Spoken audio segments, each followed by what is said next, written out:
அரசு போக்குவரத்து கழக கிளையில் தொழில்நுட்ப பயிற்சிக்கு வந்த மாணவர் கழிவறையில் பெயிண்ட் அடிக்கும் வீடியோ வைரலாகி வருகிறது. முக்கிய செய்தியாக பார்த்துக் கொண்டிருக்கிறோம்.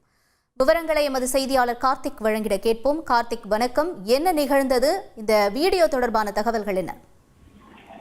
வணக்கம். கோவை கோட்ட அரசு போக்குவரத்து கழகத்தின் உக்கடம் 1வது கிளையில் 25 தகவல் தொழில்நுட்ப மாணவர்கள் பயிற்சிக்காக இணைந்துள்ளார்கள். அவர்களுக்கு பாத்தீங்கன்னா பேருந்துகளை பழுது நீக்கம், உதிரி பாகங்களை மாற்றியமைத்தல், பஸ்களின் இன்ஜினில் உள்ள பழுதுகளை நீக்குவது குறித்தான செயல்திறன் பயிற்சி வழங்கப்படும். அப்படி வந்த ஒரு சில மாணவர்களை அங்க இருக்கக்கூடிய அந்த பணிமனையில வெள்ளை அடிக்கும் பணியில ஈடுபடுத்திருக்காங்க. அதுல ஒரு குறிப்பா ஒரு மாணவரை கழிவறையில் வெள்ளை அந்த சுண்ணாம்பு அடிப்பதற்கான பணியில ஈடுபடுத்துவது தெரிய வந்திருக்கு. அதோட வீடியோ காட்சிகள் சமூக வலைதளங்கள் தற்போது வெளியேறி இருக்கு.